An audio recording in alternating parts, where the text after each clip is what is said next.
Pixellab Channal IDM channel and video behind you like Pare. Channel could discard the member John Leo.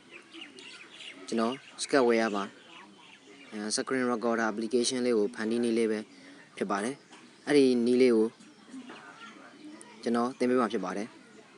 Okay, Channel the Nileo but then begin Channel channel Leo. Subscribe low big job down so what criminal are the also in the channel Leo. Subscribe low big about down so what Transfer Channel. Sketchware bro obligation now when I may. Nó yên rồi, project để được pan đi lại mẹ.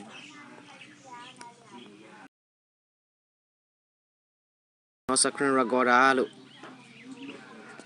cho nó project pan đi lại mẹ. Nó bây giờ cho nó xem bộ đời,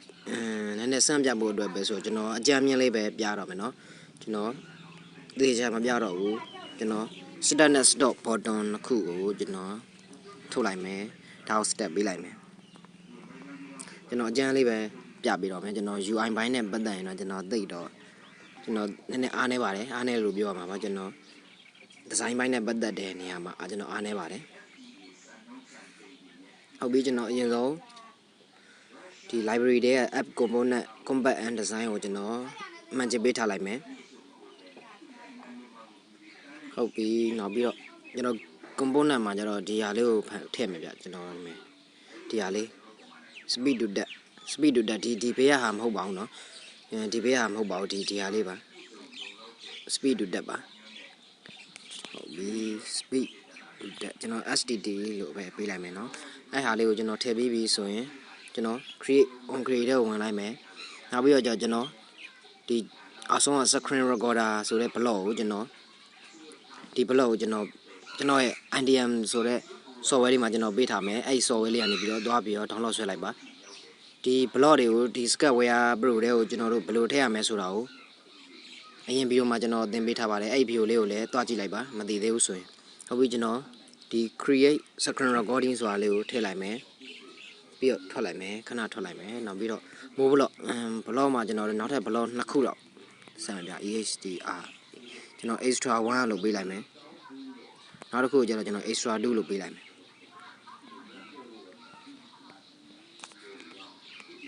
extra one này còn lại mẹ cho nó đồ extra one này cho nó thì liệu thêm mẹ thì outside là high above sorry biếng biếng mẹ thì media production có bạn đã liệu cho nó theo lại mẹ nó bây giờ extra two mà cho nó thì set file này rồi liệu theo lại mẹ thì đã đó file này mà cho nó đâu chạy đẹp file này theo lối vào đấy cho nó channel này làm bài lên này IDM channel luôn cho nó theo lại mẹ đã đó ra bài đấy bây giờ theo ra đấy họ bị rồi thoát lại mẹ nó bây giờ cho nó bây giờ nó bây giờ cho nó thì step bottomဖြစ်တဲ့ဒီ bottom 1ကိုနှိပ်လိုက်မယ် bottom 1 step bottom ဖြစ်ပါတယ်ဟုတ်ပြီကျွန်တော် screen recorder တွေကဒီ step screen recording ကိုထည့်လိုက်မယ်နောက်ပြီးတော့ကျဒီ toast လေးတစ်ခုကိုယူပြီးတော့အထက်မှာထည့်လိုက်မယ်ဒါကကျတော့သိအောင်လို့ပါ S R E screen I C O R D I N G screen recording မဟုတ်လေကျွန်တော် step recording လို့ရေးလိုက်မယ်နော်ဒီ step recording ဟုတ်ပြီနောက်ဒီ button 2ကိုကျတော့ sorry ကျွန်တော်ဖြတ်သွားလို့ပါ button 2ကိုကျတော့ stop recording လုပ်မယ်နောက်ပြီးတော့ဒီတိုလေးတစ်ခုကိုပဲခုနကလိုပဲယူပြီးတော့ကျွန်တော် stop recording လို့ရေးလိုက်မယ်ဒီရေးလိုက်တဲ့အကြောင်းရကျွန်တော်တို့ screen recorder ဘယ်နေရာမှာစနေပြီးတော့ဘယ်နေရာမှာဆုံးနေဆိုတော့ကျွန်တော်တို့သိအောင်လို့ဖြစ်ပါတယ်နောက်တစ်ခုကကျွန်တော်တို့ဖန်တီးစရာရှိတာတစ်ခုကကျွန်တော်ဒီ on create ထဲကိုတွားပြီးတော့ဒီဘောင်း icon လေးကိုဝင်ရမယ်ဝင်လိုက်ပြီးကျွန်တော်ဒီဟာမှာကျွန်တော်ဖန်တီးရမှာဒီဟာလေးပါ on board create ဖြစ်ပါတယ် on board create ပြီးရင်ဒီအောက်က add ဆိုတာလေးကိုထည့်လိုက်မယ်ဟုတ်ပြီကျွန်တော် on board create ဖန်တီးပြီးသွားရင်ကျွန်တော် add ထဲကိုဝင်လိုက်မယ်ဝင်ပြီးတော့ခုနက blog ထဲမှာပဲရှိတယ်ဒီ RB admin ဆိုတဲ့ဟာလေးကိုဒီမှာကတ်လိုက်မယ်ဒါဆိုရင်ရပါပြီကျွန်တော်တို့project လေးကို run ပြီးတော့ကျွန်တော်စမ်းကြည့်မယ်ဒီဟာလေးကို run မှာပါ run ပြီးတော့စမ်းကြည့်မယ်ကျွန်တော်ရဲ့ channel ကိုလာပြီးတော့ကြည့်ရှုအားပေးခဲ့ကြတဲ့တငယ်ချင်းတွေတော်တော်များများကကျွန်တော်ရဲ့ channel လေးကိုကြည့်ပြီးတော့ subscribe လုပ်သားဖို့မေ့နေကြပါတယ်အဲဒါကြောင့်မို့ကျွန်တော်ရဲ့ channel လေးကို subscribe လုပ်ပေးကြဖို့တောင်းဆိုပါတယ် ကျွန်တော် channel လေးကနေပြီးတော့ဒီလို Sketchware နဲ့ပတ်သက်တဲ့အကြောင်းအရာတွေရောဤပညာနဲ့ပတ်သက်တဲ့အကြောင်းအရာတွေကိုကျွန်တော်နောက်ထပ်အများကြီးတင်ဆက်ပေးအောင်မှာဖြစ်ပါတယ်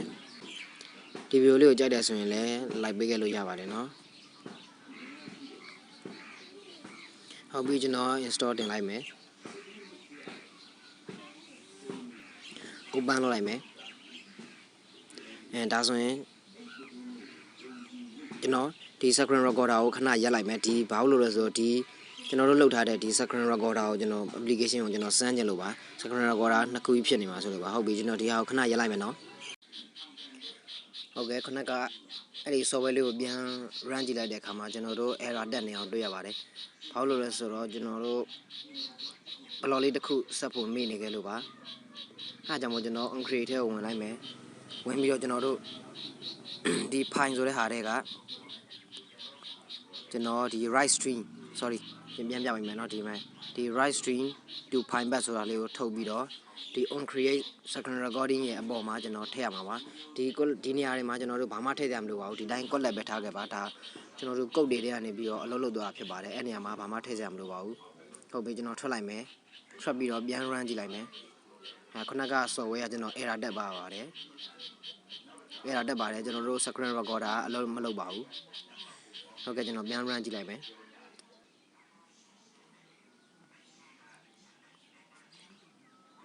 ဟုတ်ကဲ့ကျွန်တော်သူကpermission တွေတောင်းပါတယ်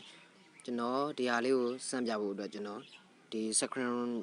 အရင်ဆုံးဒီအခုလောက်ထားတဲ့ screen recorder လေးကိုခဏပိတ်ပါမယ်ပိတ်ပြီးမှကျွန်တော်စမ်းပြထားတဲ့ screen recorder ကိုကျွန်တော် video ထဲမှာထည့်ပေးပါမယ်ဟု